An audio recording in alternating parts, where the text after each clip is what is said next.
What's up, YouTube family, YouTube community? Thanks for tuning in to another video podcast. If this is your first time, hey, I appreciate you guys watching, or maybe you're listening just to the audio version of the podcast, and I'm also very thankful for that.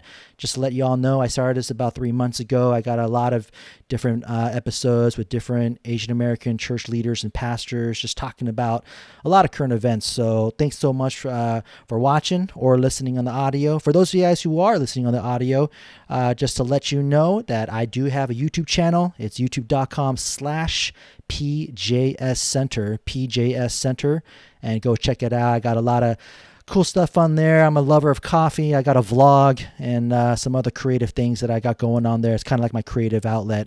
But today we are doing another video podcast, and I'm very thankful for a very, very old friend that we actually ran into each other at random at Sticky Teams Conference last year. Let me bring him in. This is Pastor Greg Mah. And I say old friend because it's been like almost 20 years, actually. No. Hold on. No, hold on. Sorry. I messed that up. It's been like almost 10 years, actually. Yeah, 10 years. Because Greg and we both went to the greatest seminary, Southern California. Yeah, That's Talbot. That's right. We should introduce this. That's good. We're gonna start this, all right, and then we'll patent that, and then we can retire. We went to Talbot School of Theology, and Greg and I had probably the most humbling class that any pastor takes. It's preaching class. And the reason why that's the most humbling class is because you have to preach in front of your classmates and friends, and we get to all listen to each other and then critique each other. And lots of horror stories there. But that's where I first met Greg. You know, we actually had a pretty cool class. Remember, it was me, you, Ronnie was in there, I and remember that, yeah. Aaron, he's in NorCal now. Aaron Toy. Yeah. And then we had some good people in there. So that was a fun class. But you know what's crazy is I still remember, not your whole sermon, but I actually still remember the end of your sermon, because you did this illustration. And I don't know if you remember what you were preaching about, but then you ended it with this. It was kind of like your main idea, which was when I am weak, God is strong. And I remember you went like this. You went like this with your arm, and you said it so passionately. And you're like, when I am weak, God is strong. I still remember that. In preaching class. And That is your excuse to flex right now. I know what you're doing. I know what you're doing. bro, I gained COVID 19 pounds, dude. I just I look nasty right now. But dude, back then you were doing ministry at the Long Beach Rescue Mission, right? Yeah, that's right. Yeah, And I started that in 2003, and I think when we took that class, it was probably 2006, 2007. okay, and then Yeah. how did you get connected to that? Yeah, so my dad, who's always had a pastor's heart, even though he was a software engineer, any opportunity he had, he would preach the gospel to whoever would let him. And so he got connected to the Long Beach Rescue Mission. He was preaching there about maybe every month.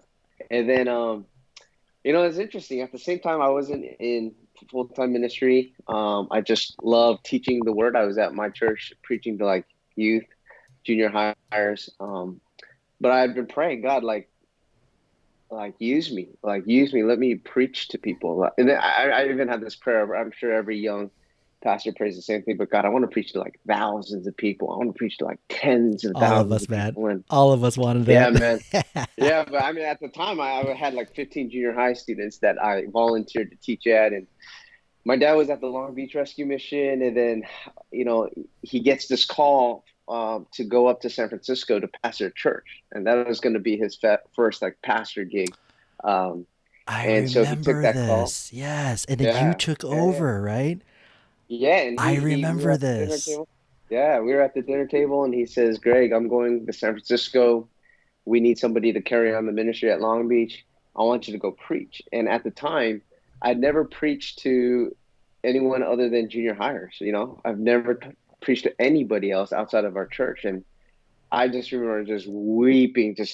I mean, weeping, not tears of joy, tears of terror. I was terrified because, Right, you right. know, I had been praying for this, and I felt like this is the Lord. The Lord was putting something on my heart, and at the same time, when the opportunity came to go to preach at a homeless shelter, like I wanted nothing to do with it. I was terrified, and so. But anyways, that's I'm how we got started. sure. Long story short, I'm I sure. went and then did it for 10 years straight. So I yeah, want to ask you about that, but I don't want to get ahead of ourselves.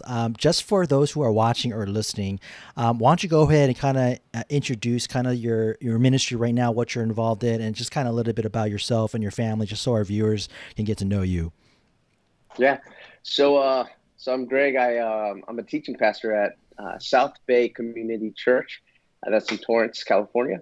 I was born and raised in Torrance. Went to Irvine for a bit, but yeah, in 2012, so about 8 years now, I've been at South Bay, where it's a pretty large Asian American church in the area, growing in diversity. So trying to move away from the Asian American specific um, congregation and trying to diversify. But um, yeah, so I'm a teaching pastor, preach pretty regularly from the pulpit, but also I oversee the family ministry. So the young families, which are like your family and mine, families with young kids. So that's the fastest growing demographic at our church. So And you're just kind married, of and looking how over many that. kids you got? Yes, I'm married to Monica, and we got three kids.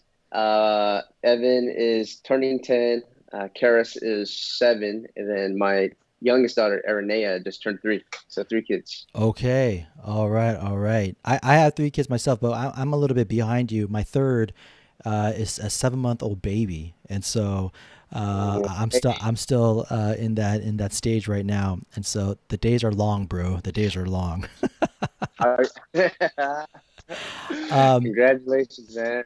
Dude, so going back to that Long Beach rescue mission, you know what? When you were sharing that story, I actually remember that. I remember that we were talking at Talbot, and I remember when you told me that, yeah, like my dad went to go pastor the church, and I kind of took over. I remember thinking to myself, and this is very typical. I feel like very typical for like an Asian, especially a Korean who just grew up in Korean church their whole life. I remember thinking like, whoa, that's crazy. Like, you're like the head guy. You're the dude who's in charge. And I seriously thought like the same thing kind of what you said. I was like, dude, I would be so scared to do that. That's nuts. That is seriously nuts. Um, you were doing that while you were in seminary, even during that preaching class. I remember because you talked about it.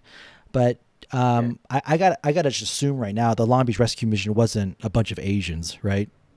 No, and that's what freaked me. That's why I started crying, like, because I've been there before. I'd been there just to support my dad, and I've seen what it's like. So any given Wednesday, and I mean, they brought in different churches to come in and volunteer. So we were given the first Wednesdays of the month, and you got 100 to 150 guys, homeless guys. Uh, I don't know if there were any Asians in there, but no, pretty mixed crowd, young and old. But I think what terrified me the most was most of these guys. I'm 22 at the time, 23. I hadn't even started seminary yet. I'm fresh out of college, fresh out of UC Irvine. Okay, like Irvine's like the safest city in the country at Yeah, the time. Like anteaters. literally, like statistically, Zot, right? Uh, Statistically, of cities with 200,000 or more, it was the safest city in the U.S. So I'm coming out of UC Irvine. Here's this little Chinese kid, 22 years old. I mean, people now think I'm like 20 years old. This was 16 years ago. So I'm looking like I'm a 12-year-old. Um, and I'm coming to this place. These guys are, literally two times, three times even older than me. Um, they've been married. They've been arrested. They have kids. They have grandkids. They've had jobs. They've been on the streets. They've been in fights. They've been locked up. And I'm supposed to come here as a 22-year-old kid, fresh green, right, fresh out of UC Irvine. I'm supposed to come and tell them what they need in life. Like I'm supposed to tell them how to live and what they need. And it's kind of like, why in the world would they listen to me? I got zero street cred.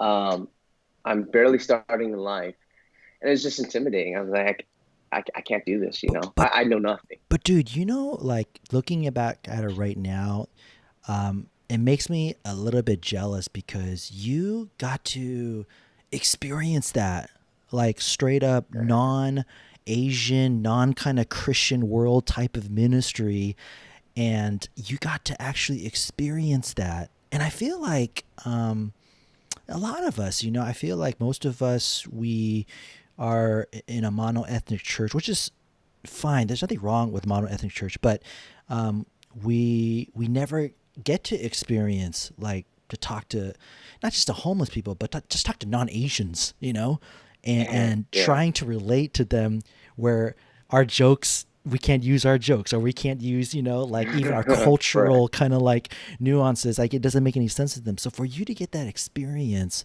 I feel like, man, that's valuable right there, and you got it at a young age. So that's really Yeah. cool. Yeah, no, I learned a lot, man. I made a lot of mistakes. I said things I shouldn't Dude, have. all I of us, assumed things. all of Yeah, us. I assumed things that were completely wrong. I offended people. I mean, because these weren't just, people who were Christians or were, who had walked away. I mean, some of these were Muslims, some of these were atheists. And so I was just, and I didn't even have the experience of preaching to my own church, like I'm just learning how to preach. That was the first time at the Long Beach Rescue Mission that I preached the gospel. The first time was there Wow, to wow. this crowd, right? So, I mean, I was thrown into deep water, man. And Yeah. it was just a learning experience. But just that experience alone, you're so far beyond so many people, being able to minister to, Yeah. again, it's not just to homeless people, but like ministering basically kind of outside that Christian bubble. I remember when I first came, because I'm a pastor at Saddleback now. I remember when I first came here, I remember like in the first couple months, I'd be Mhm. like talking to people and praying for people, and I remember hearing like someone of people talk about like divorce, or like their kid is, you know, doing something that you don't normally hear in like Right. safe Korean household families. And I just Yeah. remember like in those first couple months, I was like, dang, this is crazy, man. Yeah. Yeah. Yeah. Maybe in Asian culture it does happen. We just don't talk about it, right? Because that's our culture. It's Right. just hush Right. hush. It's that honor shame Right. stuff. But Yeah. that's another crazy thing though. Like for these people just to come up to me and be like, "Yeah, man," I'm like, "My wife and I were struggling," and I'm like, "Wow, it's like crazy." Like they just say it from the get go.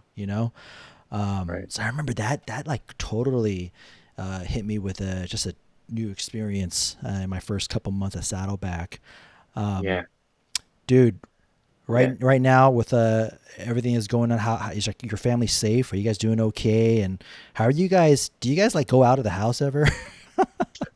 For me, I have to, dude. I'm a outdoor guy. You're So one of those. You're one of that that those. that that's the only way I can stay sane. So, uh, we're doing okay. We're doing okay. I think my wife is starting to get fatigued from having the kids.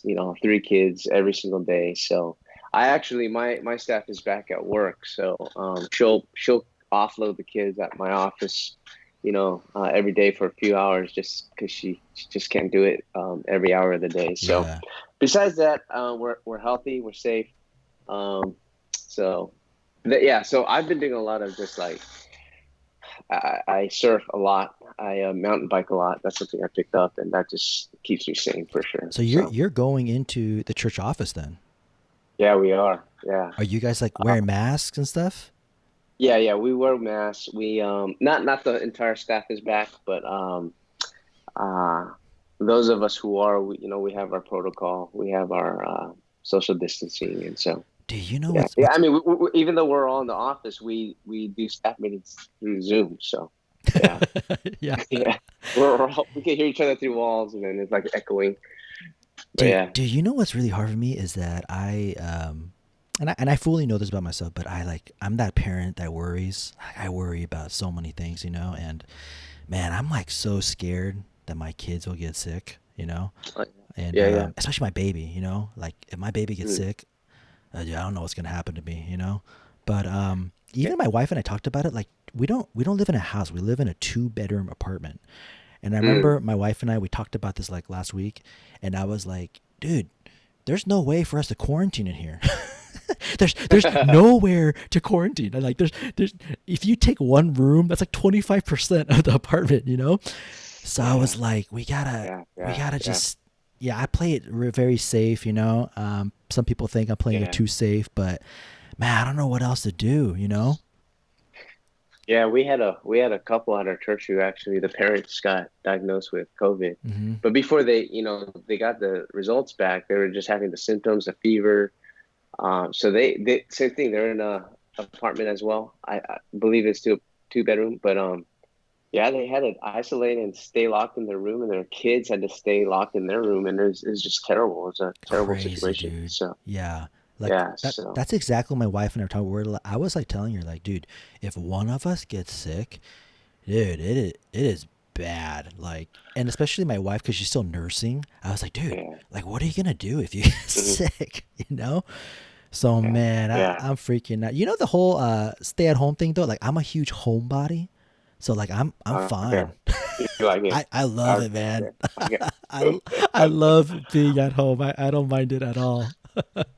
But you know what? Actually, I realized through this whole COVID and stay at home thing is now I've always known myself, and people have always known me to be that extreme extrovert, love being around people, love being at the center of the party, love people. But I think this time has helped me to see how much of an introvert I am and how much I love just being at home. And for the first few months where we weren't even going into the office, I was good. Like I didn't need to see anybody. I loved working from home. I loved having my own space, and I was not eager to go back. So I think I've realized.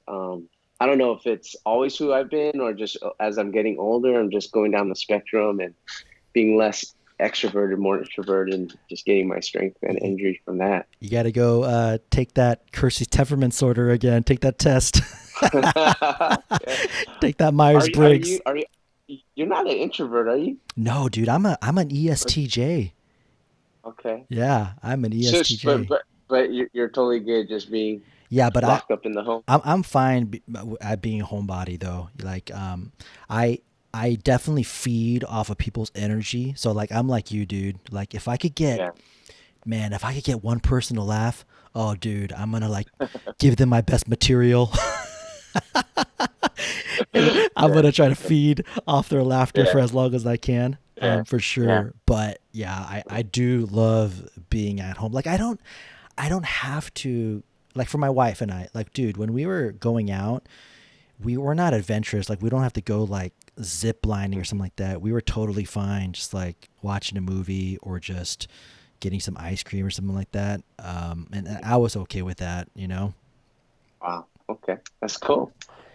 Dude. So But like, this is where you get your energy from, right? dude, yeah, Just that's why seeing this is people, good. That's talking with right. people. For sure. Okay. Especially from the mighty So, Greg Mah. All right. So, um, hey man, what do you, or not just even you, but like even your experience at church with everything that's going down right now with the unfortunate deaths and all the rioting and protesting, and there's so much emotionally charged people, like mm, something I've been saying for a long time is that I feel like we've lost discernment.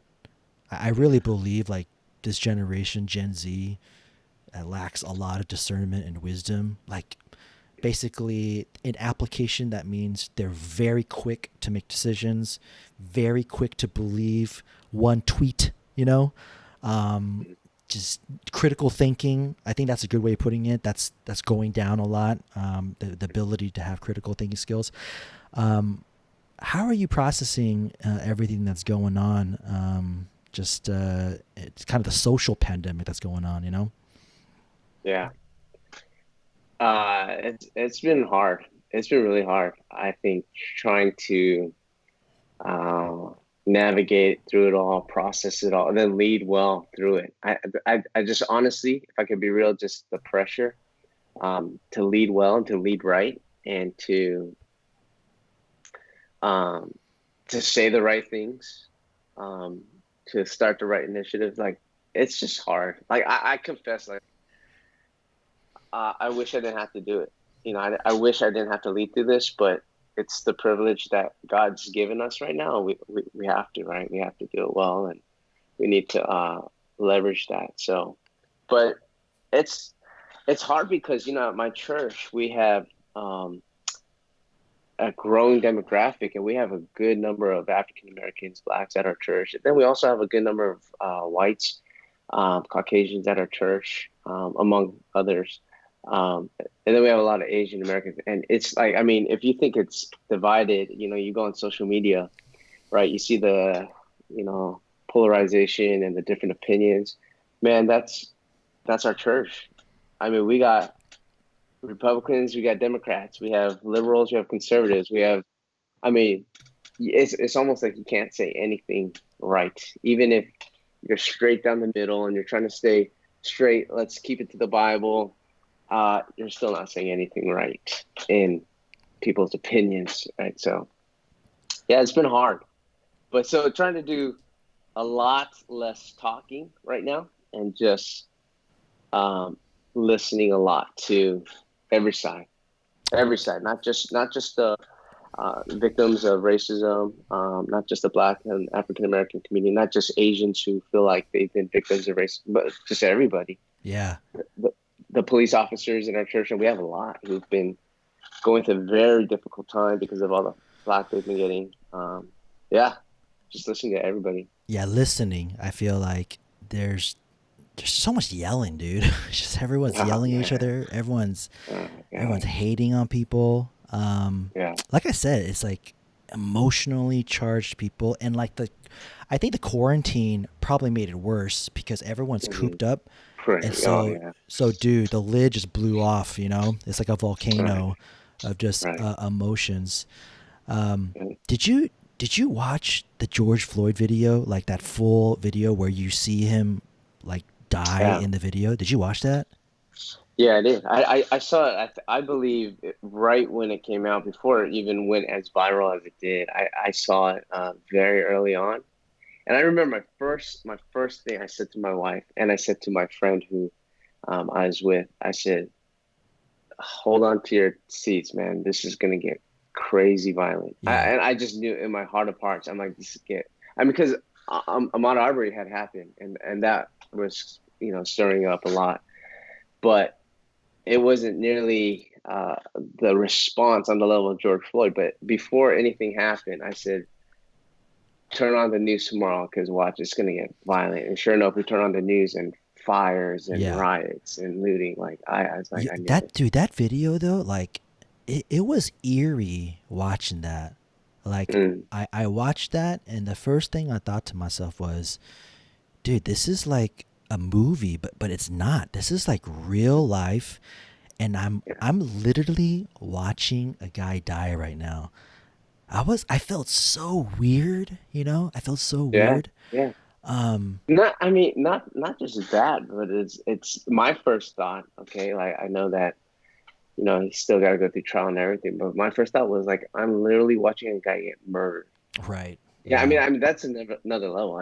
One thing's watching a guy die, but I'm watching this guy get and not even just murdered, but tortured to death. Yeah. And it's just a sick feeling. It's sick, and that's why I'm like, this is gonna blow the top off. Yeah. I mean, because I'm sure I'm not the only one feeling this way, right? So, for like, I don't know if this is kind of like how you were raised, but I feel like, again, this is not everyone, but in a lot of Asian families, we're raised to kind of play it safe, especially if our parents were immigrants, like my parents immigrated here from South Korea. And so everything's brand new to them. So in hindsight, it makes sense to play it safe. They're trying to figure things out. No one wants to get in trouble, just play by the rules. Don't risk anything. Play defense. Just play defense your whole life, And I think because of that, a lot of Koreans, a lot of Asians like me, because we played it safe, we kind of just put our head down, avoided conflict. That's why a lot of immigrants, they're not really involved with politics, right? Because they're like, I don't want to get involved with that. It's just, Right. it doesn't Right. really, I don't want to mess with that kind of stuff. Um, Yeah. but then now, a lot of Gen Zers, we're getting into like third generation Koreans with Chinese and other people. They're like already like fifth, sixth, seventh generation. Right. But now, like the kids, it's a whole different ball game. They're because of social media, they get to learn about things and hear about things much faster and much quicker. Uh, how do you think, or what kind of insight or wisdom would you like offer or teach people to help people process this stuff? Because again, I think for a lot of people who grew up the way I just explained, uh, I feel like it's hard for them to process this. Yeah. Um, I mean, two things come to mind, and I know this isn't new. I'm sure a lot of people are saying this, but I think a lot of people have probably said this already, so I'm sure I'm not the original of this, but I think I would tell, I know people in my church, we just got to listen a lot, listen, because everybody seems to have an opinion. Everybody seems to be right. Everybody's got the answer. So I would just say we just stop and listen to what people are saying. Um, Hear, like, listen to their experience, both sides, all sides, like everything has every side has a story. But second of all, um, I would say, to those with any kind of privilege, any kind of platform, any kind of blessing, any kind of favor that God has shown them, and honestly consider, like, God, like, how am I supposed to use this right now? Like, why did you give this to me at such a time as this? And what do I do with it? And not squander that. Don't squander that blessing. Some of us have a voice, and I don't think we all recognize that not everybody gets a voice. Just because everybody has Facebook, just because everybody has an account they can sign on to, doesn't mean you have the same kind of voice. And so all of us have some kind of privilege. And I would just say, figure out what that is. What has God's uniquely given you, and how can you use this right now at a time like this? So, Man, that's really good. I mean, I think that I totally agree with that. I mean, like I said before, just not enough listening, not enough critical thinking. I think mm, let's talk about the police a little bit because I feel like everyone is talking about the racism, systemic racism, the unfortunate deaths, which I I obviously agree that racism is real. Um, by the way, like I don't know if you have anyone at your church, but it's crazy how some people are like, dude, racism is not real. I don't mm. understand that. Um, Just like the same way they can say coronavirus is right, right. Oh my it's gosh, just right. crazy. It's just craziness. It is. It's just It's, crazy. that is crazy. But and I believe racism is real. I believe that systemic racism is real. So everyone's talking about that. I want to talk about something that no one is talking about, and it's actually part of the problem because media, social media, journalism is so slanted that if you disagree or talk about what they don't talk about, you're immediately outcasted.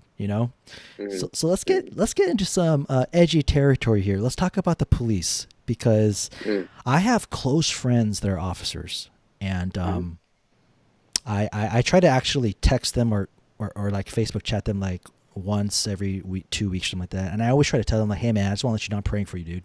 Praying for you every mm, day. right, right. And when I think about everything that's going on, dude, I feel like the police are being crapped on.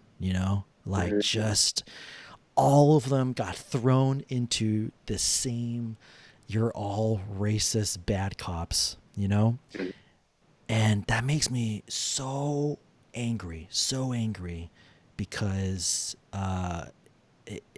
obviously it's wrong and now there's all these good cops that are now labeled as bad cops And then, of course, at a macro level, everyone now doesn't trust the police anymore, you know? And even when I'm saying this right now, I bet you anything, dude, someone's listening to me and saying like, man, you're a racist. Right? Like you Right. don't care Right. that like people are dying. Like, oh, dude, of course I care that people are Right. like dying unfortunate deaths, you know? But I feel so sad for my friends. Like some of them tell me stories like, dude, like every day I get like rocks thrown at me. Yeah. I'm Yeah. like, dude, Right. like in my mind, I think Yeah. about like someone going to war, and I've never gone to war in my life. And what I think about is me telling that soldier, like, dude, war's not that bad. Mhm. And he's Yeah. like, you know, running with bullets flying by him. And it's just crazy when my friends tell me some of these stories. It's so sad because these are my friends, and they get crapped on. Wow, what do you think about, like, because you said you have a lot of police officers at your church too, you know? Like, Yeah. how do we support these guys, dude?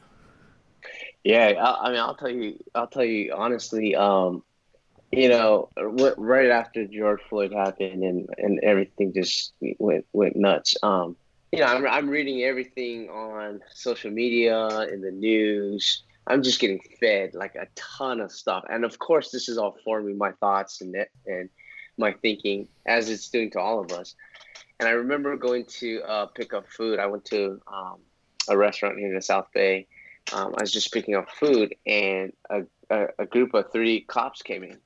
And my first thing, I stink eye them. Right? And in my mind, I mean, this is just me being real. Like the flesh in me was like, just like looking at them and thinking, you're not cool. You're not cool.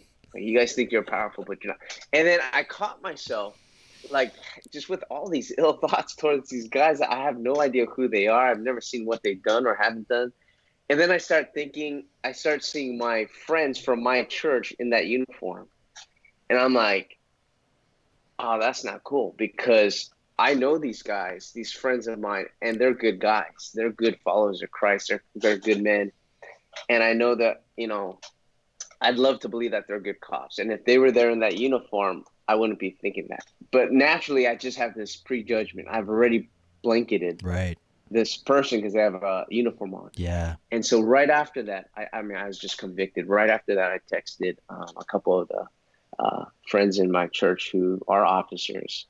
And it was the first time I realized I never stopped to wonder, how are you doing? Like, we asked all the blacks and all the African Americans in our church, how are you doing? We've had the conversations with them. We did a whole faith and race panel, broadcasted that, but we never stopped to ask, hey, how are you doing through this? Like, and, sitting down with one of them, we actually interviewed one and shared it with the church. Like, I didn't realize how hard of a time they were having. One guy couldn't even sleep, was losing sleep over this, was just so hurt because of, every day they had to walk into this. And just by putting on their uniform, they're already public enemy number one, Yeah. And my friend too, he was on the front lines of all those riots that broke out. They had bricks thrown at them. They had Oh, birds at them. that's crazy, man. Yeah, one of his guys got nailed with a brick and was seriously injured, right? And so Oh my I goodness. never knew that until I had, again, stop to listen to people's stories right now, before you go forming all your thoughts and judgments. But yeah, no, I feel for what the police are going through. And I caught it in myself. That's the worst thing. I'm one of those guys, right? And so, yeah. You know, at Saddleback, Pastor Rick did this thing where he had like a Zoom call with anyone in the church that was serving currently as an officer or served in the past, you know? And I wasn't there because I'm not an officer. But when I heard that they did that, I was like, dude, I wish that they recorded that and like broadcasted that. I heard a lot of good stuff come out of that. He was doing a lot of kind of what we were talking about, like these thanking them, but also like hearing them out and ministering to them. really trying to, give him some strength because he knew that they were all getting crapped on. Yeah. Yeah. Um, it's crazy, man. Like in the first couple of weeks, like right around the end of March and beginning of April, like hearing those stories of like those cops like straight up getting shot in the head, like ambushed. I was like, dude, what's going on right now, man? That's nuts. That is nuts. Hmm. Hmm. Yeah. It's just, it's kind of the very thing that people are angry at. Is being committed. Like we're angry that an entire race of people, because of whatever reason, a lot of people use the excuse of, well, look at the crimes they commit, look at how they are in society, and so we blanket people based off the color of their skin. In the same way, it's like we're doing the same. I mean, I did this very same thing. I see a guy in a uniform, and I'm blanketing you as if you are automatically a bad guy. I'm not taking the time to get to know you as a person. I mean, you might be a bad cop. I don't know, but you may be a great person that we need on the force. But I need to get to know you and you know and treat you for the human being that you are, right? So I don't know. It's just a double standard going both ways, and You, you, yeah, you know what's so tricky right now because we're in an election year, and right. I mean, gosh, I mean that just like it makes everything so much more tense. But because we're in an election year, what's crazy is that a lot of people want pastors to talk about politics. Yeah, yeah. Whether they want them to disown Trump or say something else. And what's really confusing for me is that, dude, a church is not a Democrat or Republican. We're Christians. We're Right, trying to right. we're trying to establish the kingdom of God. We're trying to follow a king, King Jesus, right? Yeah, But yeah. at the same time, like we can't be silent, right? We can't be silent on what's going on right now. But it's Mm. so tricky because how do you talk about it without trying to say like you got to go vote Republican or vote Democrat? How do you talk about it without siding because that's what people want? Dude, do you ever think about that? Yeah. Oh, yeah, for sure. And we preach about this, how um, our position is, we teach from the pulpit. We teach, biblical values, and we encourage to vote based off what as true and most honoring to God. And so, um, we stay away from political parties. You know, um, but yeah, I think that's the hard part. It's like, and we got to be careful how we say this, right? Because I know that I'm learning as I'm listening that it's even offensive to say, "Hey, it's not a skin problem; it's a sin problem." Even that's hurtful, right? So, uh, I mean, at the root of it, though, pastor to pastor, we know that the gospel, brings transformation. And until transformation happens in people's hearts, like, sin's always going to exist. There's going to be no repentance from sin if hearts aren't transformed, right? So, when it comes to what do we teach, what do we talk about, I think we're committed to just keep on preaching the transformative power of the gospel, and equipping the church to get the gospel out there, because until people's hearts change and they learn to die to themselves and learn to see Christ as Lord and master of my life, they're not gonna stop being racist because you say stop being racist. They're not gonna stop killing babies because you say stop killing babies. Like, no one's gonna change or repent or do what you say because you say it. Like, we have to recognize that I'm a human, you're a human. What makes you my authority? Like, until we help them to see that there's a greater authority. You know, Um, you know what I yeah. want, or not what I want. I think I should rephrase that. But you know what I wish that you and me and all of our friends who are pastors at churches, I wish that all of us would try to help our members to to be a little bit more wise with their social media. Mm, Like something that I think about is, dude, if anyone on this planet is gonna be a light right now, dude, it's gotta be disciples of Jesus. yeah. And when I'm going through my Facebook feed, my Twitter feed, my Instagram, and I see Christians, I know they're Christians, and they're just adding more fuel to the fire. I'm like, bro, dude, if anyone is not gonna be like these, it's gotta be us.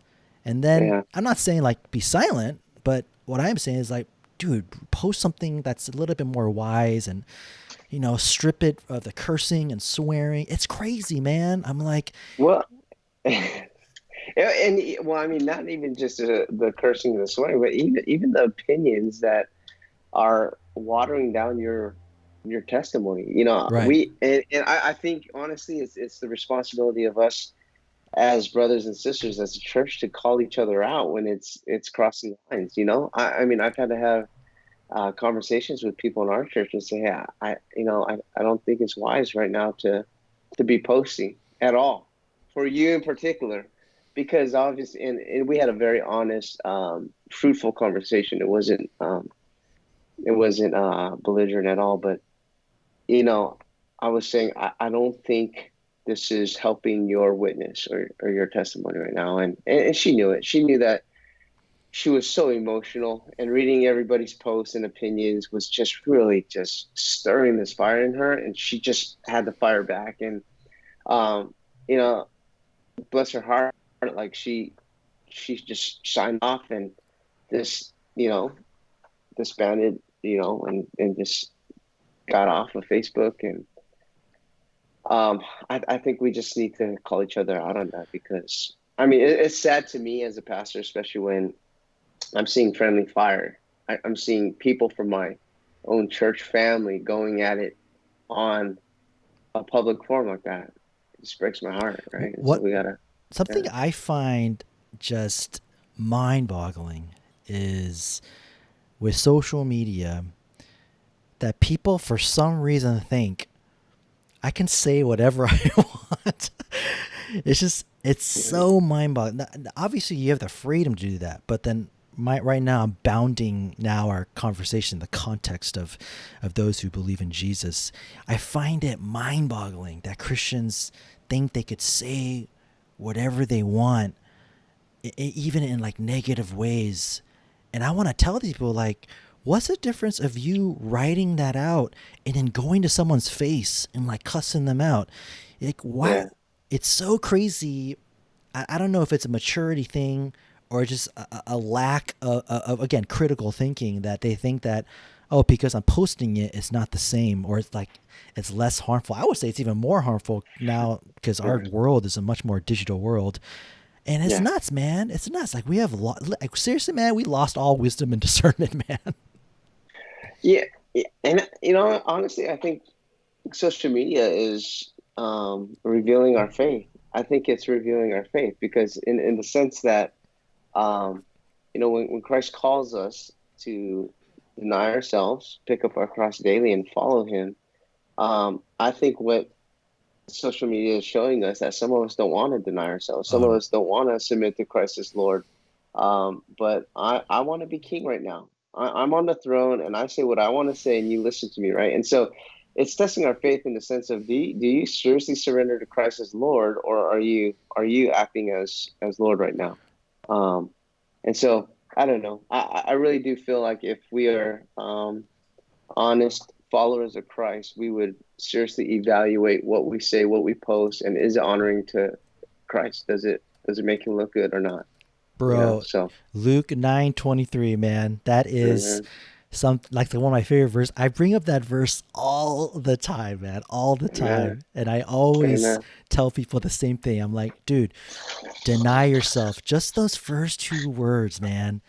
That is that is the high cost of what it means to follow Jesus. I tell people, like, do you know what giving your allegiance to God means? I mean, Mhm. that word is a powerful word. Like you're pledging your life to God. And if you cannot deny yourself, that's hard. That's hard. then Mhm. the rest of the journey is impossible. It's Right. impossible. So man, when Exactly. you're saying that, man, Luke 9:23, man, it's like one of my favorite Yeah. verses. Dude, that's it right there. In marriage, on Facebook, at work, with your kids. I mean, that tells us how serious we are about our faith, our trust in Jesus as Lord. Do I do I trust He is Lord, and can I allow this situation to fall under His, His sovereignty, or like do I need to take that authority and usurp it from Him and take matters into my own hand and make these people bow down to me? And so, yeah, man, that's what it is. That's real faith. At your church right now, uh, when we think about like more of the college students, kind of the young adults, do you? Well, I mean, what do you think are kind of the most common obstacles you're running into when you're trying to disciple or just trying to like um, be part of the lives of college students and young adults? That's a little hard for me because I don't work too closely with our college and young Oh, okay, adults. okay. But what I'm hearing from our leaders in those areas are, I think they're all really fired up about this social issue right now, on racial justice, speaking up for the voiceless. That seems to be the big issue on people's hearts. They want to talk about that a lot. I mean, beyond the common issues that young adults face, trying to figure out their calling, what are they supposed to be doing in life, you know, what does God have for me? Who am I supposed to marry? I mean, those are the things that will always be there. But some of the, you know, we're finding a lot. Our younger people these days are really involved in what's going on in the news and they want to be world changers. They want to make a difference, and they want to know that the church that they're part of is speaking up and making a difference. So that's actually where it's interesting in our church as it relates to the race issue. A lot of the older people who want us to move on and let's just preach the word and just let's get back to studying the Bible. And then it's the young people who are saying, "Hold on, let's not move on so quick. Let's talk about this more." So that's Yeah. kind of what we're seeing in our church. Did you hear about that story out? I think it was in New York where that 89-year-old Asian grandma got lit on fire. Did you hear about that story? I didn't hear about that. What happened? Well, I, like ever since the virus hit, there's been this rise of violent crimes against Asians because they think, Mm. they blame them, Yeah. which is so lame. And yeah, this happened like I think like 2 or 3 weeks ago, where an 89-year-old grandma got lit on fire, My and God. right now they're all protesting right now. I don't know if you know China Mac is. He's like this old school Yeah. rapper Yeah. thug. He's like leading the protests out there, and Uh, the police said that it wasn't considered a hate crime. So I'm thinking about stuff like that. I'm like, dude, what? That's crazy. How is that not a hate crime? But then even on yeah. like all the other um, just violent attacks against Asians because of this Mm. virus, I'm like, dude, that makes me so upset. And like the selfish part of me thinks about the news. I'm like, dude, how come the news doesn't cover this? How come the news doesn't Right. cover that? Right. But I'm not Right. trying to compare ourselves to what's going on. I don't want to do that because that's also not very good. Nor do I want to think that we also have to be covered in the same way what's going on right now. I'm not saying that at all either, but it does make me question like, why is that not considered newsworthy? I mean, that's some Right. crazy stuff going on. What I mean, if it's not a hate crime, what do they I don't label it I don't as? know what they deemed it as, yeah, but they did not label it as a hate crime, and everyone's going wild over there. They're just totally. I mean, again, China Mac's like leading these protests right now. It's Yeah. going buck wild over there. I have a friend Yeah. who's she's in ministry. She's a pastor up in NorCal, and she said she was going to the grocery store, and she has two little girls, and she said like this old white lady called her girls a virus. And when I Man. heard that, I was like, dude, what is going on right now, man? You Yeah. know? Yeah. Yeah. Yeah. Have you experienced anything yet through all this? No, I toward mean you? I'm in the OC, and I live in a pretty tame place. But again, it's when I do go out and grocery shop and stuff like that. I'm subconsciously thinking like, dude, I wonder like if these people, you know, Yeah, uh, yeah, okay, yeah, honestly, I do feel unsafe, and maybe yeah, that's just me though, but it's yeah, because of everything that's going on. It's yeah, people are yeah, yeah. so emotionally charged.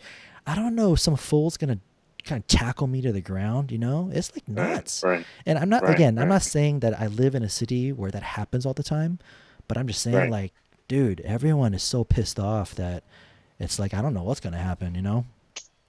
Yeah, yeah. Oh yeah. I think people aren't sober right now. People. I mean, you mix everything together, everything going on in the news, the fact that everyone's locked up, people don't have their freedoms. Everybody's got to find someone to take it out on, and unfortunately, I know a lot of Asian Americans who are just victims right now. But it's not getting covered. Yeah. A lot of stories untold. So Hey, bro, I always ask this question to all my friends who are in ministry. So let's pretend somehow ABC, CBS, NBC, Fox, CNN, they all like had their cameras on you, and you had the opportunity to preach a message, share yeah, something to millions and yeah. millions of people in our country right now. What would you preach on, or what would you preach about, or what would you share? What would be something that you would want to share right now to millions of people? I think I would talk about the rapture. uh, and the reason I say that is I think indication of that today. I have a friend on my heart who, for years, has walked away from the Lord, denounced Christ. He used to preach the word. He used to teach with me. He used to be a coordinator of a church, and has since walked away from the Lord and has walked toward the world and doesn't even acknowledge Christ. And so, since then, I've preached hundreds of messages, and never once did I think, oh, I should send this message to him. I should have him listen to this. But this morning, I just felt compelled to send him the message I just spoke on regarding the rapture. And I thought, this is the one. This is what I want him as a Christian, non follower of Christ to hear. And the reason is because I think I would talk about the possibility that what if the Bible is true, and what we're seeing right now in the world, all this craziness and chaos, isn't random, but the world stage is being set for something to come. And I really believe it makes a lot of sense that this is being set for um, the rapture. I don't think there's signs in the Bible telling us when the rapture will come. I think it's a signless event.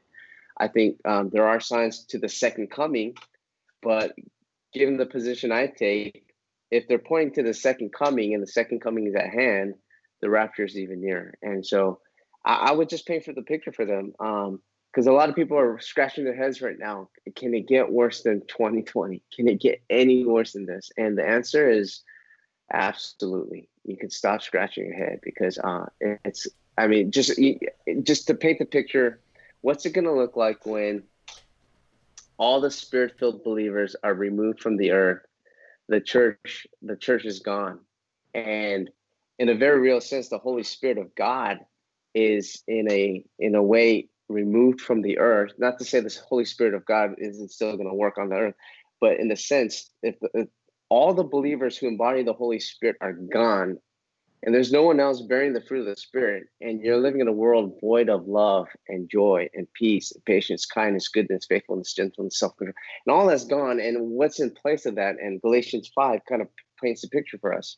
Uh, Fits of anger, rage, envy, jealousy, sexual immorality, idolatry, witchcraft, like all this stuff. This is what is going to characterize the world. That's all the world's going to know. And not to say that stuff doesn't exist right now, it does, but it will be all the world knows. And if you wonder, can it get any worse? Oh, it's going to get a lot worse, right? And so if I had a chance to talk to the world right now, millions of people, I would say just consider the possibility that the Bible is true, and that all who believe in Christ will be removed from the earth, what kind of world that's going to look like. And so I would share that and just kind of paint a picture and what that looks like.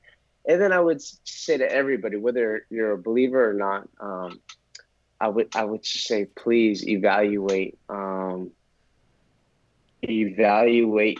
what you believe right now. And to the Christians, I think I would say, evaluate your faith. Is it for real? Is it for real right now? Not did you pray a prayer? Not was there an event in your life? Was there a powerful night at youth retreat back in '98, or was there an emotional moment when you were at the harvest? Because I would say evaluate your walk right now. Is it faithful? And I would say Luke 9:23. Have you denied yourself? Are you picking up your cross daily and do you follow me? And this is something I said to my church, and I truly believe it.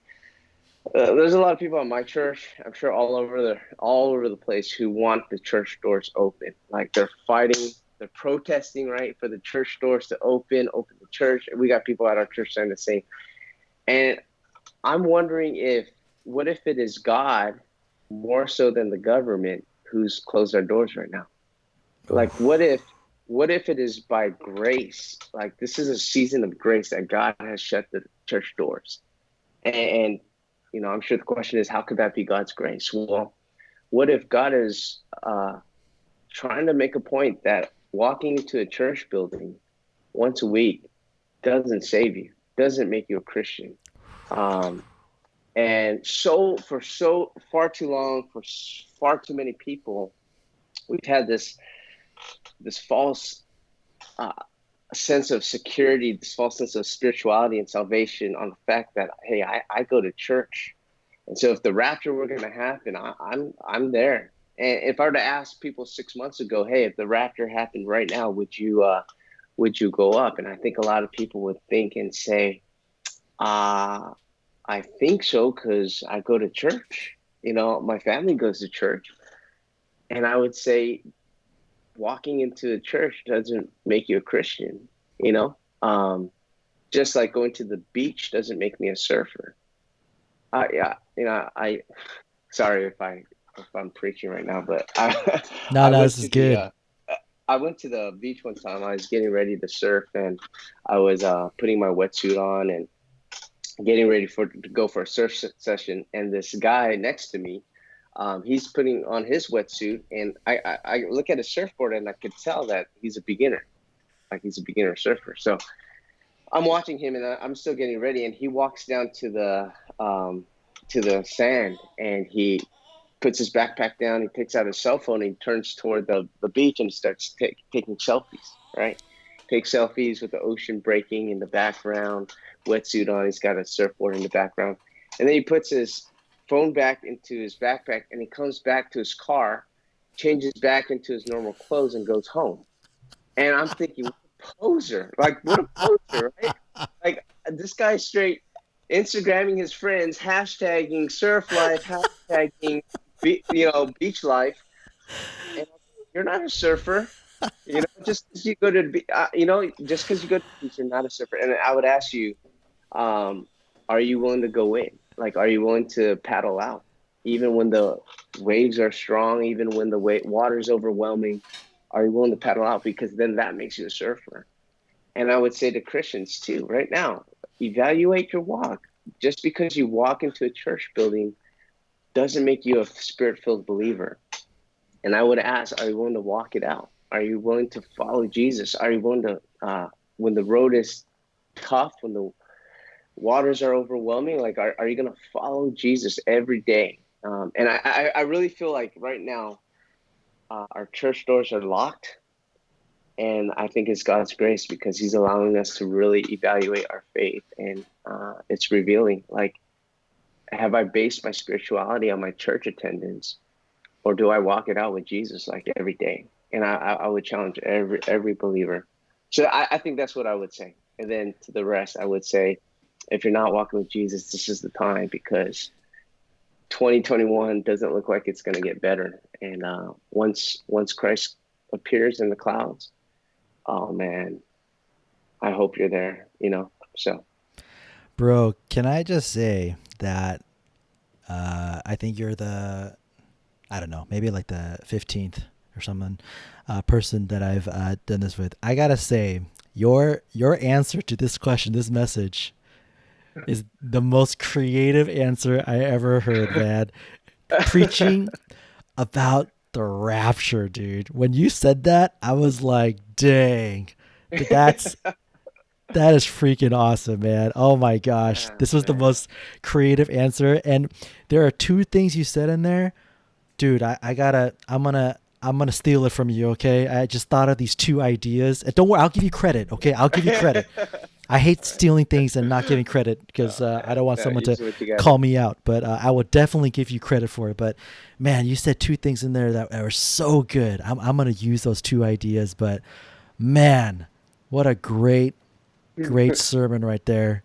So creative to preach about the rapture. That's awesome, Man, man. things are getting real right now. I mean, I'm a guy who doesn't think about the rapture often, but man, things are getting real.